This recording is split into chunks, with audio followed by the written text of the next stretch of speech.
talk for a few minutes before Isha, inshallah, so I try not to cut it short like I did a few nights ago when the Hikmah brother came and spoke.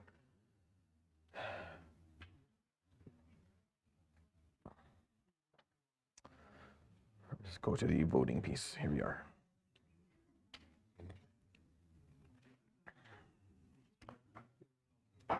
So tonight's the 28th night of Ramadan. Yani khalas, it's almost completely over. There's almost nothing left. May Allah subhanahu wa ta'ala grant us the barakah and the blessings and the mercy and the forgiveness and the pardoning of this blessed month. May He grant us subhanahu wa ta'ala the ability to live this month year after year with barakah and khair, success and prevalence. And whenever it does turn out to be the last month, that He will grant us subhanahu wa ta'ala the full reward of it. We are going to have our khatam inshallah ta'ala tomorrow night. Today we'll recite from Surat Nuh to a little bit more than Surat Al-Buruj. I adjusted that, so it'll be a little bit more. We'll probably go to Al-Ghashiyah or something. Sheikh Al-Janabi was trying to give more recitation for tomorrow. He was fighting with me, so I just kind of overruled and went over, left it up there so he didn't know, but we're going to push it a little bit farther. So tomorrow we start from Surat Al-Fajr. Our goal usually is that the final night of Taraweeh is short. It's only 8 rak'ah plus 3 witr, so there's like 2 less rak'ah in total. And they're much shorter because we're just reciting these last couple of surah, and then the bulk of the night is the khatma. I don't do what I used to. I don't take as much time as I used to. And it's still going to be a longer dua than a standard one, meaning the 10, 15 minutes that we usually do. Every night it'll be maybe somewhere around a little bit less than double that. I used to make the mistake of going much longer than that, up to 45 minutes, and that did not sit well with most people. So we've since adjusted our time limits. So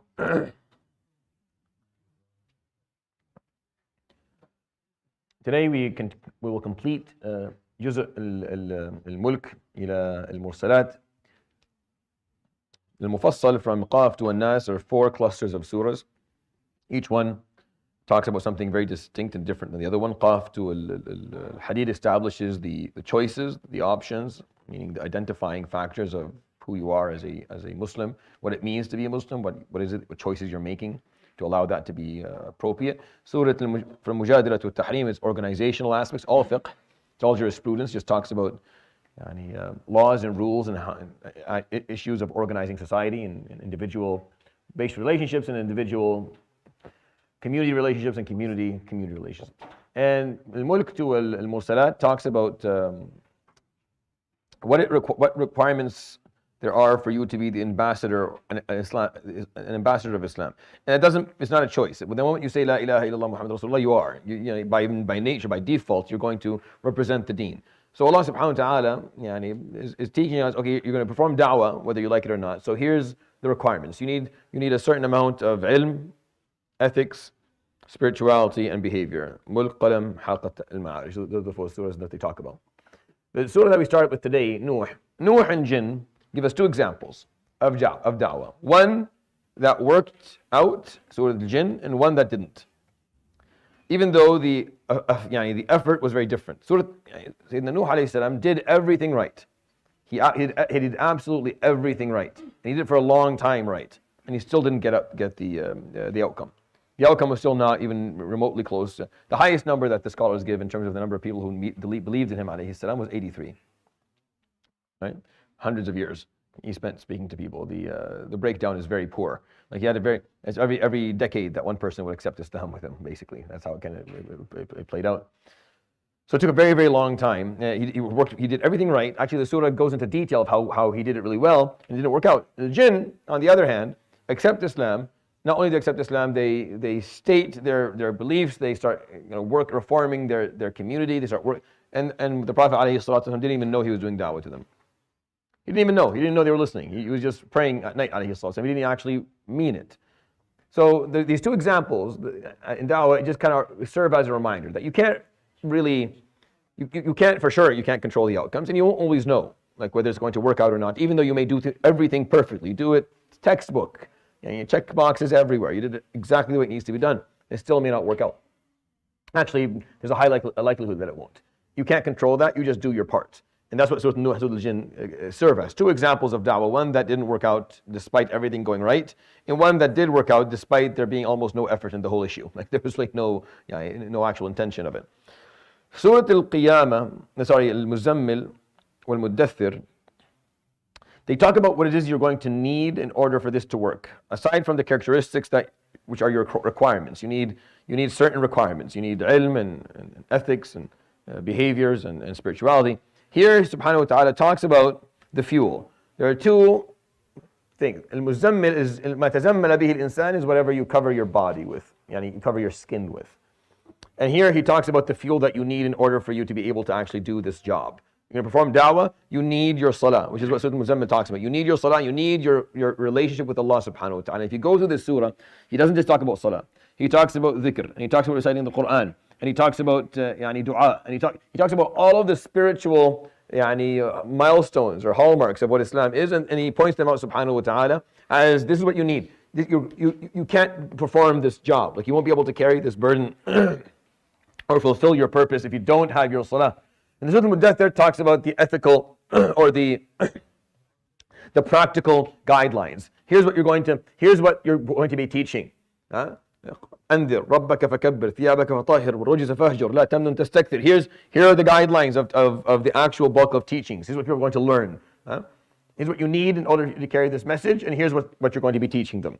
The first four surahs are what your personal requirements are from the four disciplines of life, the basics of life. Here's what you're going to need to actually carry this da'wah. You're going to need a certain amount of spiritual fuel, and here's what you're going to be carrying to people in terms of the teachings and what they are. And that's why they're the earliest two surahs in the Quran, along with Al-Qalam.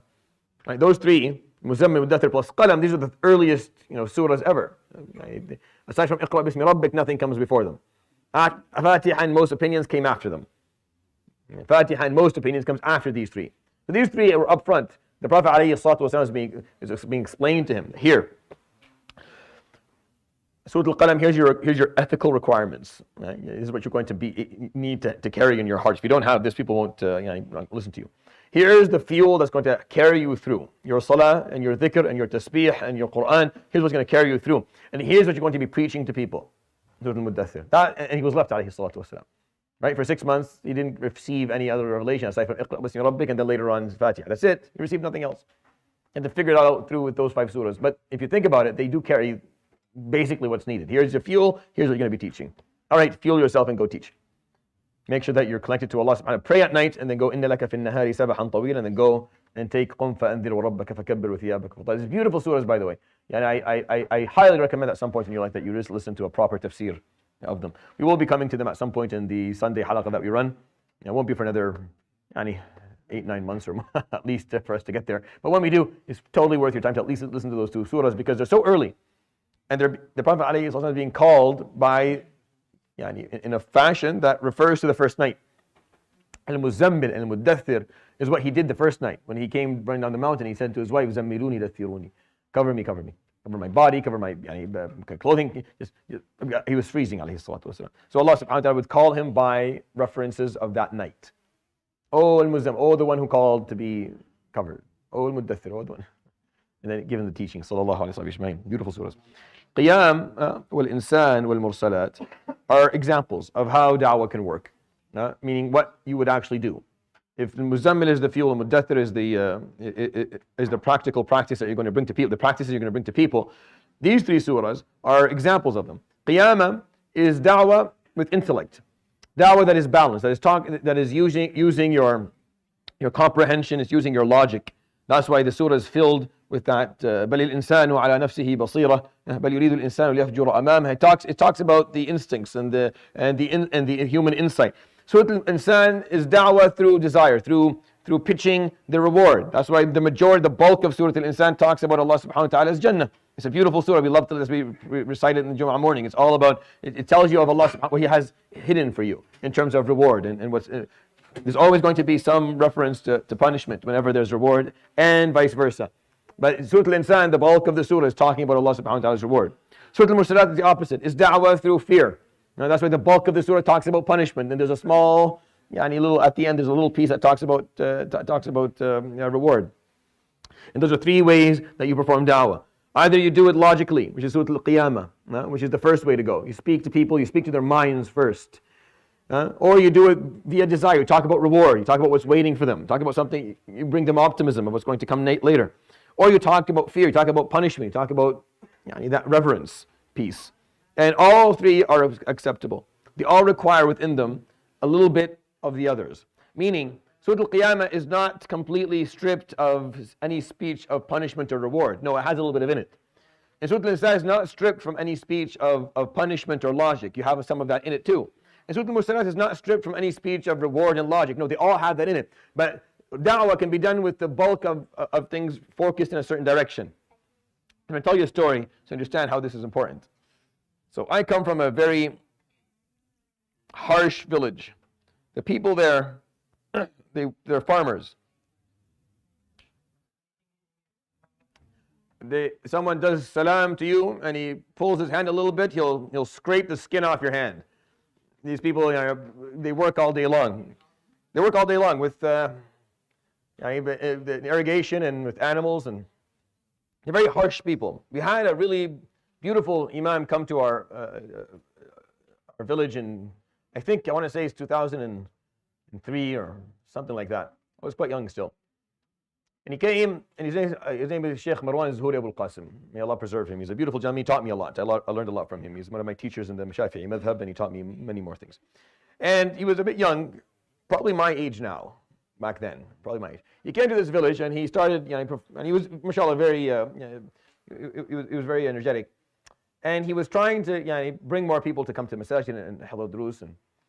And his method on the minbar, he was a very sensitive soul. Very sensitive soul. And the bulk of his work on the minbar was the love of the Prophet ﷺ, the love of the Sahaba, Al-Jannah, nothing. Getting absolutely nothing out of people. Like the numbers in salawat were still very low. The halaqat that he was running were not, even though he's, mashallah, very knowledgeable, it wasn't picking up. And after a few months of doing this, he complained. He complained in a small kind of setting with myself and a few other people in the village. And I didn't really like, and he was complaining. I told him, can I just give you my take on it? He said, yeah, sure, go ahead. I said, wallahi, look, أهل مكة أدرى بشعابها. This is my village, I know my people. This is not going to sell. What you're doing is not going to sell. I know how you feel about him, alayhi salatu wasalam, but it's not going to go anywhere. You're talking to people who are, dealing with cows and plowing the earth all day long under the sun. This is not, love is a word that is a little bit, far-fetched to them. They don't really comprehend it emotionally. You want people to change, get on the minbar and just start talking Jahannam talk. Just go down, that punishment, just really drill it in. Just drill it in, just talk about punishment, talk about wrath, and talk about Allah subhanahu wa ta'ala. Don't, because he would always refer to Allah subhanahu wa ta'ala, Al-Wadud subhanahu, Ar-Rahman. No, get on the minbar, Qahhar, Jabbar, Muntaqim, Mutakabbir. He's like, I don't know how to do them. I try once, ya Shaykh, if it doesn't work out, you didn't lose anything. He gets on the minbar that Jum'ah. He gets on the minbar and he just goes rogue. He just starts telling, it was all, he was very fearful. I remember this, I'll never forget this khutbah. It was a khutbah that was just, he was talking about the Prophet alayhi salatu wasalam, all the warnings that he brought alayhi salatu wasalam in the ard of Jahannam. Wallahi, 4 lines in Fajr the next morning. 4 lines in Fajr. I remember standing in the 3rd line and he looks at me at the Fajr. It's our people. You want them in. So you have to figure out what works. Not everyone receives. The key is not. It's not a cookie cutter key. It doesn't work. Not every form of da'wah works for everybody. You can't standardize da'wah for every human being. Everyone's a little bit different. Everyone responds to things a little bit differently. The 3 surahs that we have here, Qiyamah and Sun, Musa, give you the 3 ways. You can speak logically. You can speak through desire and reward. You can speak through punishment. You have to have a little bit of everything in each of these surahs, which is in your rhetoric. You can't completely remove the other 2, but you can have the bulk focused on one thing based on people's capacity to respond, based on their psychological build and just the context that they live in. That's why when you speak to people, you have to know them. If you don't know them, you shouldn't speak to them. Like if you don't know who you're speaking to, then you should not be addressing them. This is a big deal. I find that a lot of this is lost a lot. It's lost a lot in the way that we run masajid, where you bring someone, you fly someone in to start talking to a group of people he knows nothing about. Right? And it's okay if some information is being provided. Like if there's a census in the city, And we have actual data on the demographics of the people that we're speaking to, their struggles, their socioeconomic status, their education status, whether they're immigrants or not, whether they, what type of mental health problems do they struggle with, what type of substance abuse, what type of crime levels. Like knowing this information, where they live, that's really important. Cultural backgrounds, where they come from. Speaking to, it really makes a difference. Are you speaking to a majority, Bilad al-Sham background, like Palestine, Urdun? Are you speaking to a majority of Khalij background? You're speaking to a majority of the subcontinent? Speaking to people who come from Masr and Libya? Who are you speaking to? It's not an issue of, this is not racism. It's knowing your audience, so you know what to say to them. Because if you speak to them and you don't carry the key to their hearts, then you're not going to be able to open anything. Like da'wah won't work. That's why Nuh alayhi salam in his story, even though da'wah didn't work out for him the way he wanted to, he made a case. He had to make a case. That's what we're going to hear in Salat al-Isha. The case. رَبِّ إِنِّي دَعَوْتُ قَوْمِي لَيْلًا وَنَهَارًا فَلَمْ يَزِدْهُمْ دُعَائِي إِلَّا فِرَارًا كُلَّمَا دَعَوْتُهُمْ لِتَغْفِرَ لَهُمْ جَعَلُوا أَصَابِعَهُمْ فِي آذَانِهِمْ وَاسْتَغْشَوْا ثِيَابَهُمْ وَأَصَرُّوا وَاسْتَكْبَرُوا ثُمَّ إِنِّي دَعَوْتُهُمْ جِهَارًا ثُمَّ إِنِّي أَعْلَنْتُ لَهُمْ وَأَسْرَرْتُ لَهُم إِسْرَارًا. Like Nuh has to make his case. I tried everything. I tried every method. I spoke to them publicly, and I spoke to them personally. I spoke to them secretly. I spoke to them in groups, alone. I tried everything. Here's my narrative. Here I'll show you my narrative. So he gives a khutbah. فَقُلْتُ, and he tells you what he told them. Allah subhanahu wa ta'ala says, well, maybe you didn't say the right thing. So he explains what he said. He tried everything, and people wouldn't listen. Because if he didn't try everything, then he's going to be held accountable. So when you speak about Islam with people, you have to make sure that you're recognizing what their keys are and what actually is meaningful. Not everyone responds to the same thing you respond to. Especially if you're a parent or if you're an older figure. You may respond to certain things. That there's a certain aspect of Islam that moves you. Like if you hear a certain talk about something specific, it moves you. Other aspects don't move you as much. Make sure that when you're trying to speak to people, you're assessing what is it that they're interested in. Maybe they're not interested in the logic. They want to hear about reward, or maybe the opposite. They're not interested about reward and punishment. They want to hear like the actual arguments. Figure out what the person in front of you needs, and that's what those three surahs do. And they're beautiful, and they're very much very enjoyable to listen to. Surah An-Naba is where we start the final cluster of surahs in the Quran, from Naba to An-Nas. It's divided into 4 groups of surahs. It's divided into 4 groups. The first group are the first 3 surahs, An-Naba, An-Nazi'at, Abasa, and they establish the 3 elements of faith. Number 1, the narrative of God Himself. It's called the Naba, the news. Ever watch the news in Arabic? What do they call it? Nashrat al-Anba, right? Naba. It's a piece of news. So Surah An-Naba is Allah subhanahu wa ta'ala telling us His perspective of existence. Everyone has a different philosophy of how they understand creation, how they understand existence. Fine, have that. You want to hear God's narrative? You want to hear Allah subhanahu wa ta'ala how He sees it? Read Surah An-Naba. It tells you Allah subhanahu wa ta'ala's perspective on everything. It's a really beautiful, when you think about it that way, Surah An-Naba is very much more meaningful. Because it's way more meaningful when you start seeing it that way. Allah subhanahu, because He actually, in Surah An-Naba, tells the story from the beginning till the end of how He sees it all. So that's the first element of faith, is knowing what the narrative of the Creator Himself is. Surah An-Nazi'at tells us what the tool and the obstacles are going to be, which is the same thing. The tool that you'll use to achieve the objective of the Creator that you heard in the first one, and the obstacle, the challenge that you're going to find that's going to hold you back, is the same thing. It's the nafs. Surah An-Nazi'at talks about the nafs. That's why you find فَقُلْ هَلْ لَكَ إِلَىٰ أَن تَزَكَّى. Fir'aun will be talked to through this matter. And then Surah Abasa is the ethical standard. Is the ethical standard that the Prophet ﷺ was held to, that we're held to after him. And those are the 3 elements of faith. You have to know what God wants. You have to be told what the tools you're going to use to get there, and what the obstacles you're going to in front of you, and what ethical standard you have to hold yourself to. And that's the first 3 surahs. The group afterwards, from Takwir basically to Buruj, talk about the sanctity of choice, of human freedom of choice. It looks at your freedom of choice from every angle. So the Takwir says it's sacred. It's God-given. Allah chose for you to choose. Now He chose for you. His will is for you to have will. That's His will, subhanahu wa ta'ala. You have will because that's His will. Nothing else has will but you. You don't have it outside of His will, subhanahu wa ta'ala. You have it because of His will. He willed for you to have, so it's sacred. It's God-given. No one has the right to take away from you your freedom of speech or freedom of thought. Whether you agree with Islam or you agree with something else, no one has the right to tell you that, because that's sacred, that's God-given. No one has the right to take that away from you. Surah Al-Infitar talks about the fact that it's going to be recorded. Surah Al-Mutaffifin talks about that fact you're going to be held accountable for it. Surah Al-Shiqaq tells you that it's a very small margin of choice. Like you don't actually get to choose a lot of things, even though we're led to believe. The margin of choice is really small, so make sure that you choose wisely and that you choose based on knowledge, or else you're going to be held accountable, because it's a very small margin. Surat Al-Buruj tells you that not doing anything is a choice as well. Sitting back and doing nothing is also a choice. Meaning when you decide that you're not going to get involved, you made a choice. Similar to the choice of someone who got involved. So you're going to be, you can't say, it wasn't my problem. Everything is your problem. Everything that's happening around you is your problem. Sometimes the right choice is not to get involved because it's not your business. And sometimes it is, and the right choice is to get involved and figuring out how to get involved. But you can't live in the world in a silo where you can't live in, you can't isolate yourself. You can't. It'd be nice if we could, because that way the people who have advantages like ourselves could just live in quietly. We don't have to think about anything. We don't have to care. But when you're disadvantaged, you want everyone who has the ability to make a choice for you. You get really upset when they don't. People of Gaza will probably never ever forgive the Muslim Ummah ever. And no one can honestly ever blame them. They will probably never ever see the concept of the Ummah and the Jama'ah and ever again similar to how they saw it maybe before this. It'll be hard to blame this generation of people for feeling that way or thinking that way. Because when you're disadvantaged, when you're in a difficult situation, you expect people who are advantaged to speak out for you. And the people who are advantaged, they feel, well, it's not my problem. I didn't do this. I didn't, blah, blah, blah. And then they don't get involved, and then people suffer. So it's going to be hard for the future.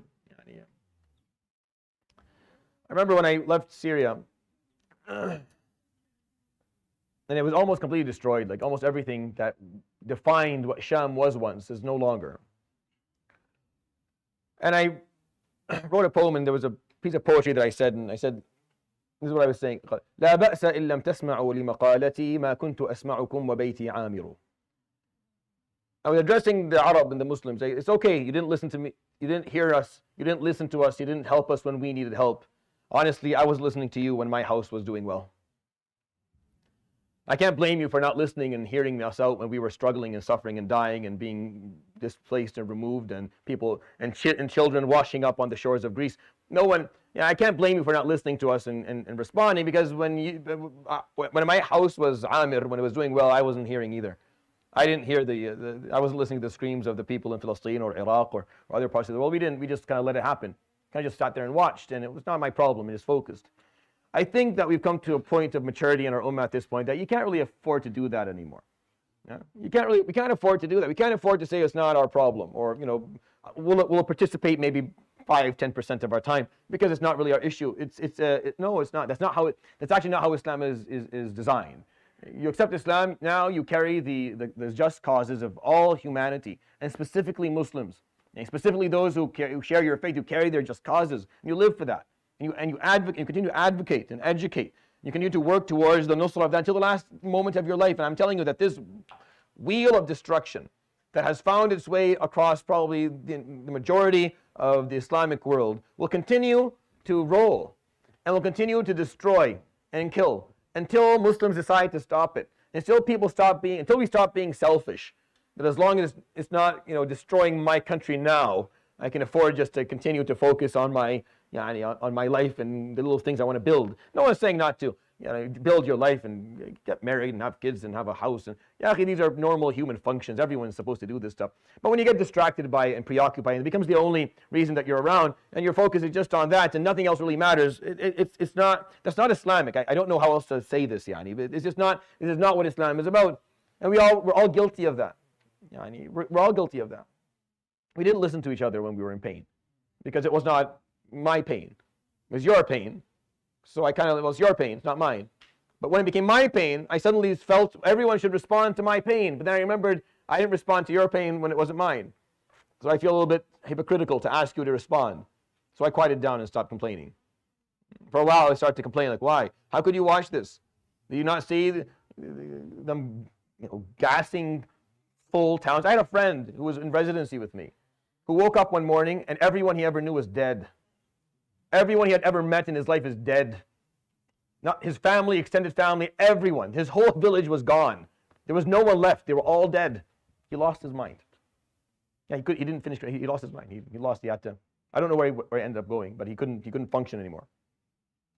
These things happened, and you started to wonder myself, why did everyone just watch? And then I remembered, well, I did the same thing, and now we're doing the same thing.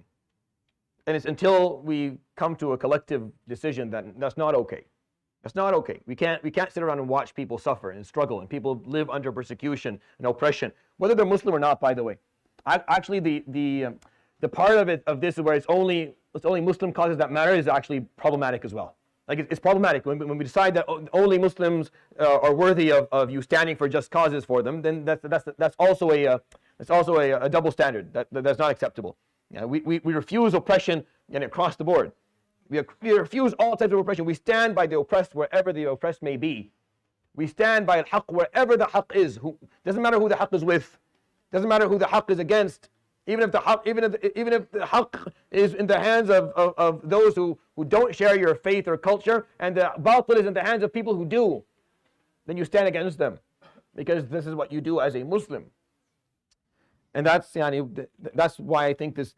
I believe if you want to learn a part of the Quran that you want to start from Takwir to Buruj. Start by learning the importance of your choices, the sanctity of your choices, the fact that they are observed, that they're recorded, that they're accountable, that there's a very small margin, and that you're asked to take a lot of interest in how you're going to make these decisions, and that even when you decide to sit back and witness something, that's a choice that you're making, and you're going to be held accountable for that too. And if we felt the sanctity of choice to be that heavy upon our shoulders, I think we would behave a little bit differently. I believe in my core that if we felt the sanctity of our choices and we taught our children that your choices matter, don't bail out your children all the time. Make sure that there are consequences for them, so that they understand that when they make a choice, there are results and there are consequences. Because if they don't, then they'll live through life feeling that they're always going to be bailed out, and they'll never take life seriously enough. In the Yawm al-Qiyamah, they'll be very disappointed. Because you have to accept that you make choices and you're accountable. I'm not saying any debilitating consequences that ruin their lives, but they have to understand that this is a part of life, so that they value their choices. Or else we can't trust them to make choices in the future. We can't trust them to make personal choices, and we for sure cannot trust them to make communal choices, which is what we need. We need younger people who will take on themselves the hum of the ummah, the worry and the burden of this nation.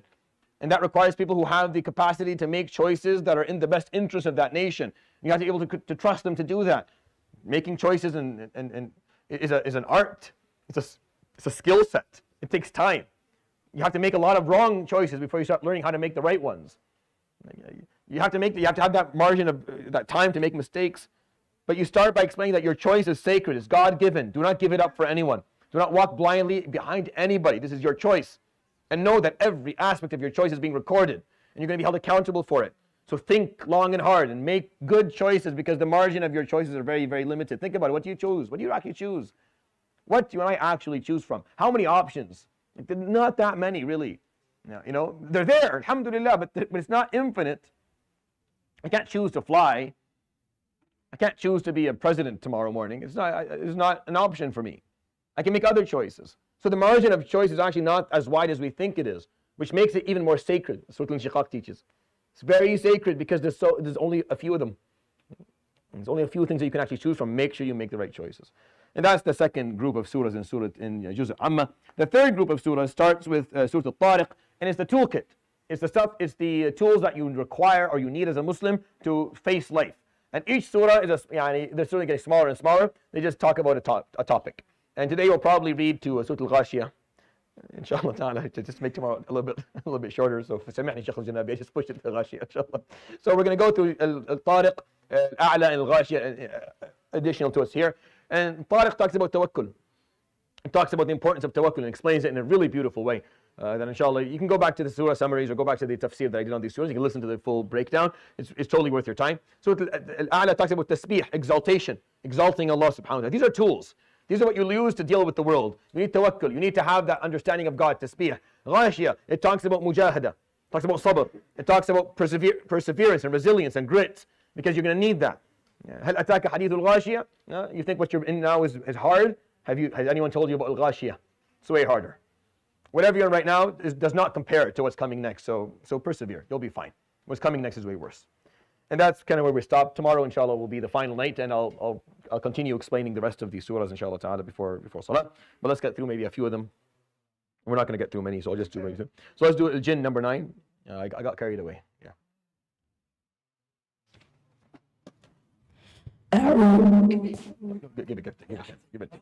أعوذ بالله من الشيطان الرجيم وأنا كنا نقعد منها مقاعد للسمع فمن يستمع الآن يجد له شهابا رصدا. Quickly, this is just to make my point yet again. I made these points many times in the past.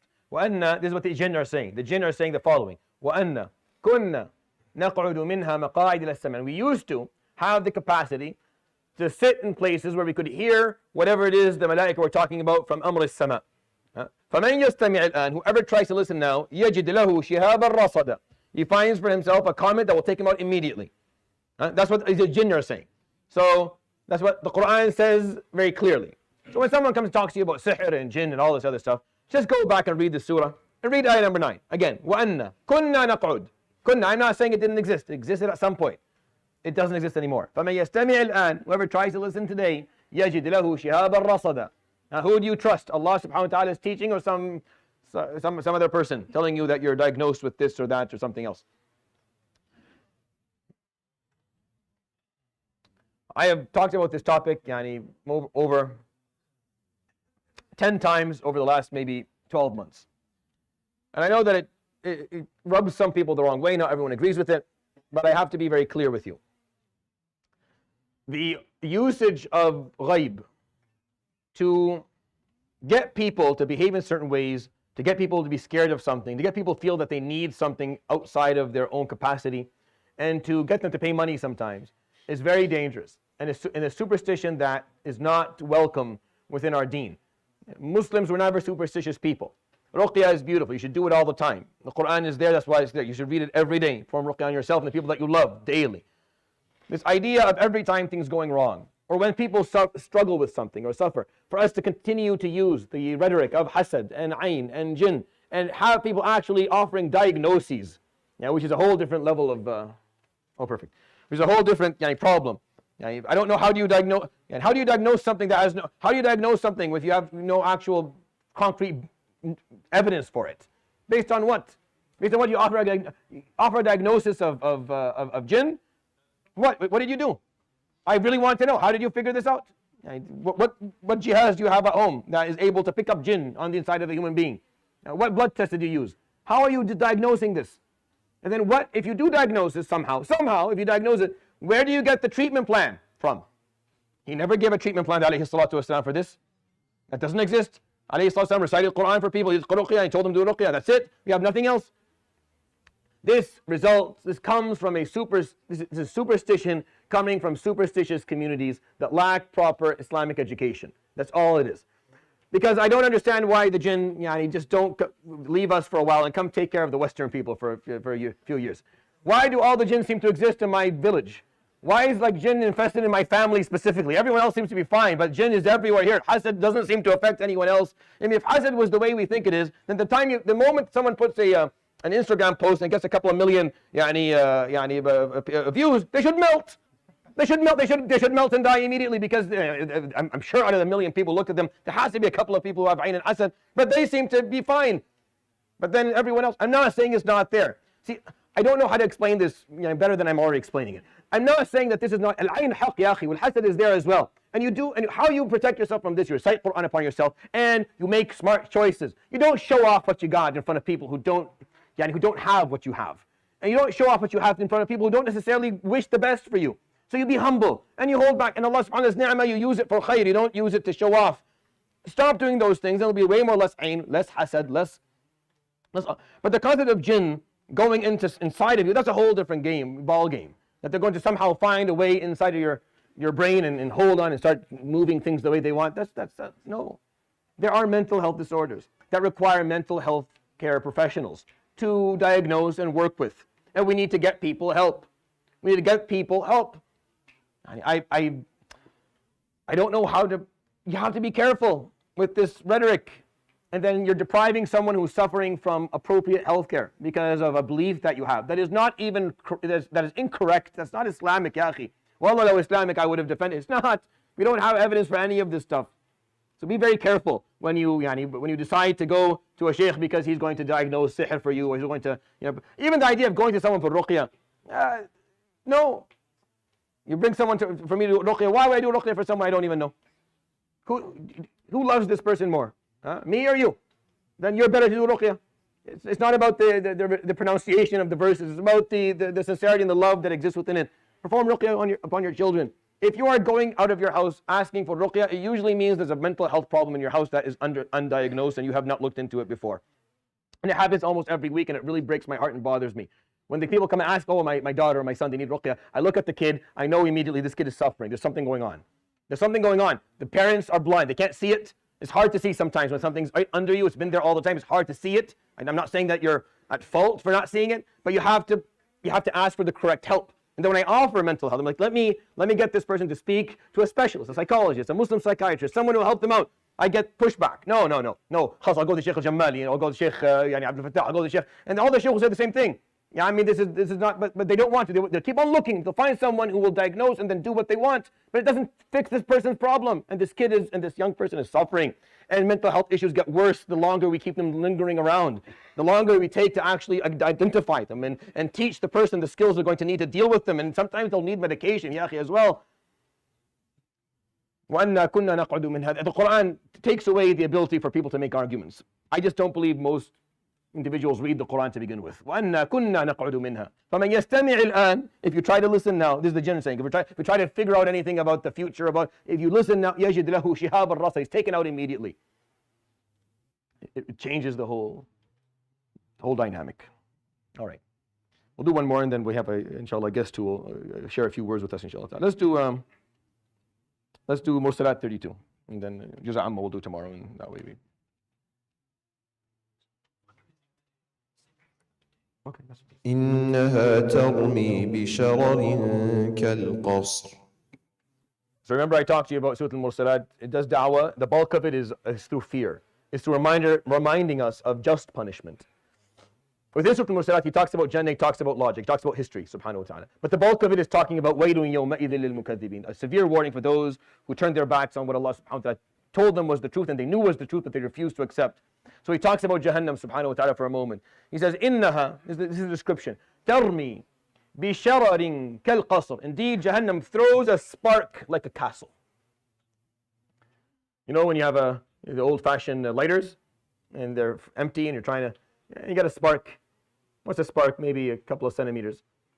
He talks about Jahannam. He says, إِنَّهَا تَرْمِي. Indeed, Jahannam, when it throws a spark out, كَالْقَصْرِ. It's like a mountain. It's like a castle. Castles back then, by the way, were not the European kind of skinny castles. No, Arab castles were long. Like they would have like walls that would go on for kilometers and kilometers, and that would be called a castle. That's a qasr. It's not just a small kind of. It's not a vertical building. It's actually a long horizontal walling that would keep people inside safe, and that would be the qasr. So ترمي بشرر كالقصر. It throws a spark. It's as big as a castle. That's the spark of Jahannam. Then what does the flame look like? Then what is the actual? Then what does the pit look like? If that's the spark. And subhanahu wa ta'ala often does that. He doesn't want to talk to you about he doesn't go into the details of the essence and the center of it and the pit. No.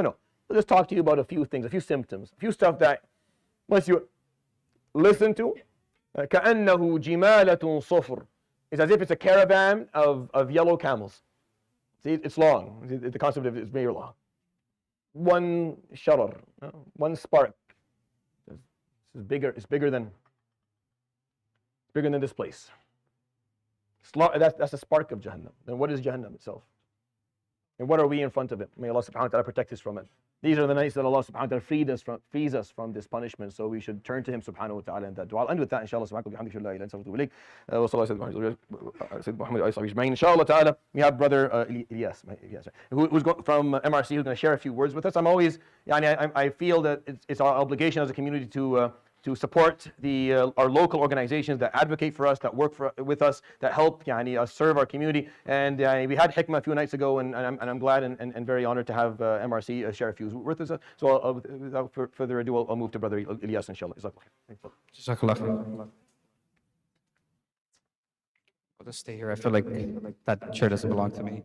Assalamu alaikum, everyone. My name is Ilyas Faruqi. I am the Managing Director at the Muslim Resource Center for social support and integration. I just want to, first of all, thank our brothers and sisters at the Muslim Wellness Network for providing this opportunity to share a little bit about the work that we do, but also talking about raising issue and awareness on the issues that he just spoke about as well. And I wanted this evening just share a little bit about the critical role of the Muslim Resource Center in supporting our community. Established in 2009, for the last 15 years, Muslim Resource Center is a non-for-profit social service and a family support agency whose mission is to provide support for individuals and families with anything that impacts their family safety and family well-being. We could talk about the issues that we provide support for. Some of them Sheikh Adnan just touched upon, but also he's been touching upon throughout this the course of the last month. But the issues we respond to are family crisis, anything with migration issues, especially migration issues that impact individuals with their integration process here, migration issues that are pre-migration, post-migration, people that are impacted by wars in different parts of the world, but try to come here and try to settle. Those type of issues that impact our community, we try to respond to those issues. We also provide support to individuals with mental health supports and services, parent and child conflict, youth and adult conflict with the justice system, and overall any social problems that are impacting our community. Before we talk about our services, I want to talk a little bit about our approach that we provide at the Muslim Resource Center. The approach that we try to respond to our community is use professional social services for our community, or provide professional social services for our community, but use that in a culturally meaningful way. What we mean by culturally meaningful way is we try to incorporate the professional services with the individual and the family's culture. We take into the account the strengths in the culture, the strengths in the background, and the traditions of the culture. So we try to incorporate those as part of the services that we provide. Of course, we also try to incorporate our Islamic traditions into the responses that we provide as well. How can we use the Islamic traditions that we have, our faith, as a strength factor to responding to the social needs of our community? But we also try to provide support from a family-based lens. Of course, the focus of the service is on the individual, so we don't try to compromise the safety and well-being of the individual, but we try to keep a focus on the lens of a family-based approach when we're responding to the needs of our community as well. And so when you talk about our services, they range. So they range from prevention services to early intervention, and then critical intervention as well. You all right there? All right, sure. So prevention is, this is where we focus on how can we aim to prevent the escalation of family and social issues. We do this through outreach. We do that with community engagement. Like this is an opportunity to do a community engagement. We do public education. So really the focus is how can we prevent the escalation of issues that impact our family and our community as well. The second area of our work is what we call early intervention, and then the third area is critical intervention. This is where we provide social support, counseling, family-based programming, any coordination of supports. So if there are supports that are available in the community, in the larger community, whether it's Muslim professionals or the mainstream, we try to coordinate those supports and services, but we try to make sure those services are, again, culturally and Islamically more meaningful for our community. So I don't want to take too long of this time, but Jazakallah khair for all your support. And if you want to learn more about our work, we're here once a week on Fridays. There's also, follow us on our website and our social media. It's mrcssi.com. And thank you, Jazakallah khair, for all your time as well. Jazakallah khair, thank you for sharing that with us. Barakallahu feekum. الله أكبر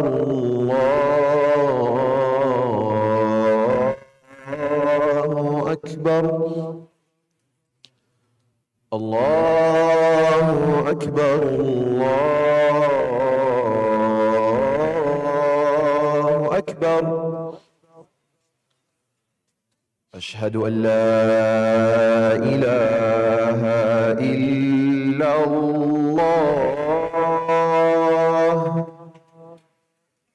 أشهد أن لا إله إلا الله أشهد أن محمدا رسول الله أشهد أن